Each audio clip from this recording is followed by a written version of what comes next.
Pak Zul, aku punya beberapa pertanyaan. Iya betul. Pak Zul pernah selama ini, pokoknya sepengalaman Pak Zul, beli obat di warung atau di apotik? Pernah? Pernah ya? Nah, sering. Oke.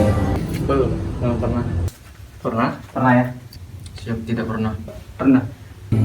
Pernah ya? Pernah. Nah, Kalau lagi di rumah di sana beli.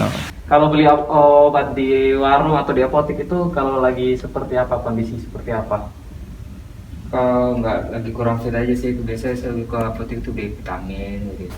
Dia sakit, gak enak badan ya kan, minum obat. yang sering aku minum itu Sanmo. Obat batuk. Kalau saya sih belinya sakitnya ini apa? Pusing kan. Ya kalau lagi sakit tuh mah demam atau batuk pilek atau gitu. Aku sih kebanyakan batuk sama asam lambung. Kalau lagi demam sama diare. Dulu kan sempat memilih minum obat nih, berarti ya? Ya, Alasan kenapa memilih untuk minum obat itu apa Pak Imin waktu itu? motivasinya ya cepat sembuh. Intinya sih dengan minum obat kita bisa cepat sembuh. Saya harus cepat sembuh gitu kan, karena flu. Lebih berasa khasiatnya ya kalau obat itu langsung efeknya itu lebih terasa. Alasan minum obat aku kalau vitamin ya.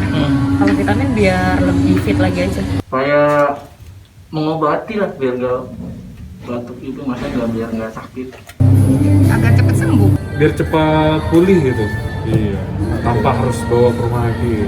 Males ke rumah sakit sih, nyari yang simpel gitu. Agar bisa meringankan sakitnya aja. Alasan kenapa Pak Ari memilih untuk tidak minum obat apa nih? Pahit. Pahit. Karena saya nggak mau si fisik saya terbiasa dengan obat. Jadi saya itu harus istirahat yang cukup, minum air hangat, itu aja. Sama yang terakhir Pak Zul, setahu Pak Zul ada efek-efek samping yang selama ini ditimbulkan selama Pak Zul minum obat nggak? Selama ini so far sih belum ada sih. Ya pastinya kan ada, biasa sih kan tiap orang kan cocok-cocokan. Alhamdulillah sih enggak. Paling ininya ngantuk kan? Mungkin gejalanya kayak terhantam ginjal, biasanya sih gitu doang sih. Kalau selama minum obat sih nggak ada sakit sih. Ketika saya flu, pasti kan harus keluar dahak. Saya coba pakai Mestril. Pertama cuman paket kecil lah gitu kan, saya minum. Oke. Terus udah kena flu berikutnya saya coba lagi, ternyata dosisnya harus nambah. Dan sampai yang ketiga kalinya dosisnya harus naik terus nih, baru dia reda. Setelah itu saya stop.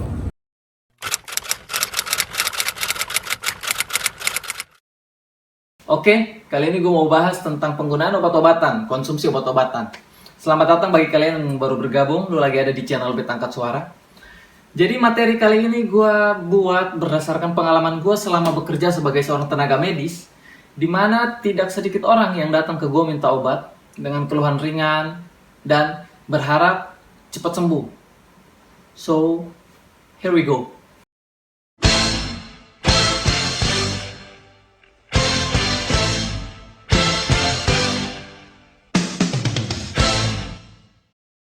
Selama gue bekerja sebagai seorang tenaga medis, hasil pengamatan gue adalah kebanyakan orang memilih untuk mengkonsumsi obat-obatan dengan alasan supaya mereka bisa cepat pulih, cepat sembuh, dan dapat kembali beraktivitas seperti biasa tanpa memakan waktu yang lama. Sehingga itu tidak jarang orang dengan keluhan-keluhan seperti sakit kepala, batuk, pilek, meriang, sakit-sakit badan datang ke gue, minta obat ke gue supaya mereka bisa cepat sembuh. Nggak butuh waktu lama.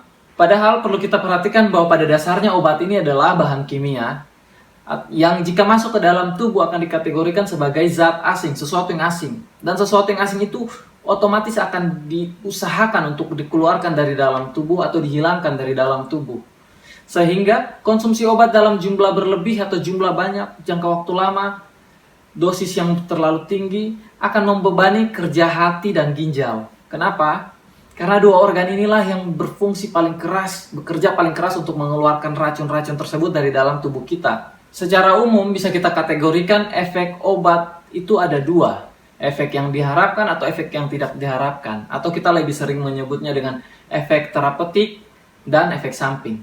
Untuk efek yang diharapkan, ada efek kualitatif atau dia menurunkan gejala. Ada efek suportif untuk mendukung fungsi tubuh. Ada efek substitutif untuk mengganti cairan atau substansi dari tubuh yang hilang. Ada efek kemoterapi, efek untuk yang diharapkan dapat membunuh sel-sel maligna atau sel-sel kanker.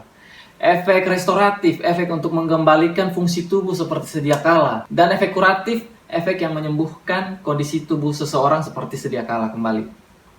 Lalu ada efek samping, efek yang tidak diharapkan. Efek samping ini juga ada bermacam-macam. Yang pertama adalah toksisitas. Toksisitas ini adalah pengaruh penggunaan obat-obat yang berlebihan sehingga obat-obat tersebut mengakumulasikan racunnya dan menumpuk di dalam tubuh.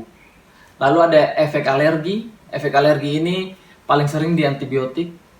Jadi efek alergi ini adalah reaksi imun tubuh yang tidak menerima obat tersebut. Jadi tubuh kita sensitif terhadap obat-obatan yang masuk. Lalu efek toleransi. Toleransi ini adalah efek ketika tubuh sudah toleran terhadap obat ini. Dalam artian seperti ini teman-teman.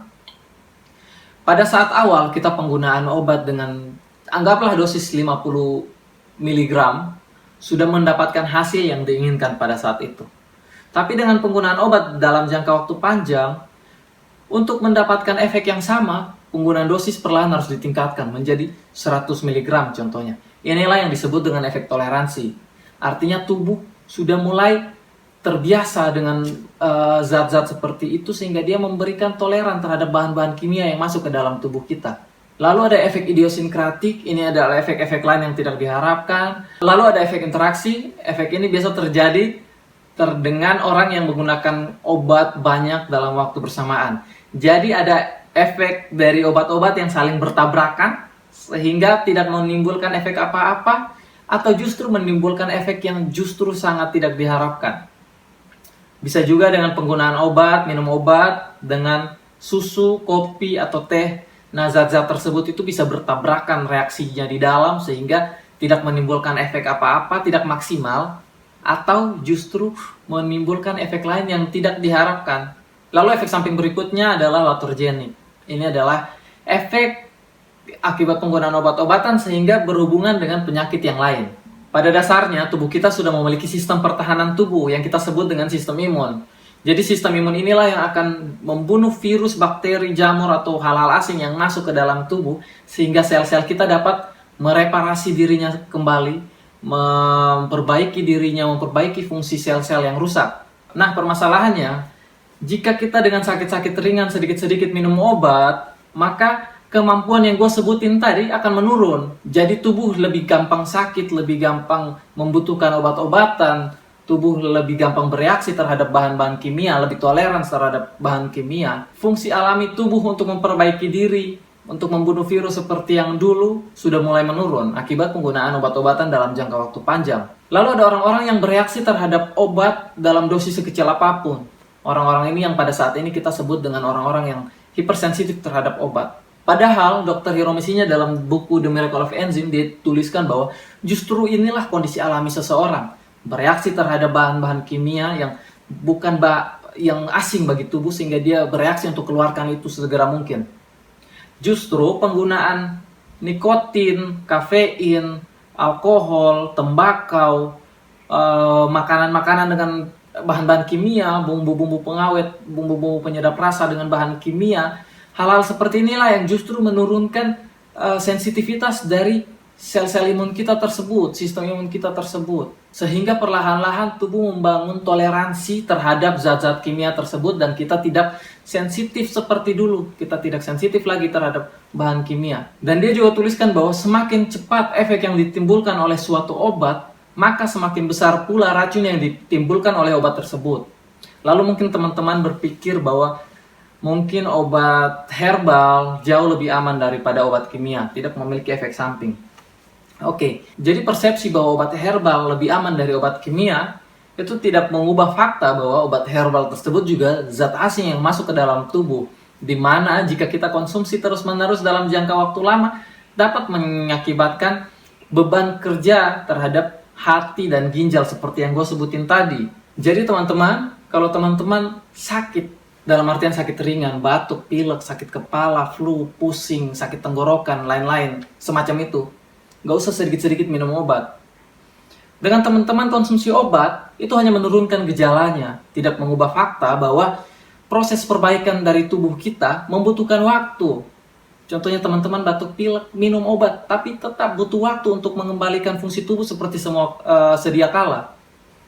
Nah, proses regenerasi, proses reparasi, perbaikan diri ini hanya efektif apabila nutrisi teman-teman cukup, seimbang, bagus nutrisinya, istirahat yang cukup, kurangi stres, konsumsi air putih yang banyak. Ini kunci sehingga sel-sel dapat bekerja dengan maksimal mengembalikan fungsi tubuh seperti semula. Jadi nggak usah lah sedikit-sedikit minum obat. Karena hati yang gembira adalah obat, sedangkan semangat yang patah mengeringkan tulang.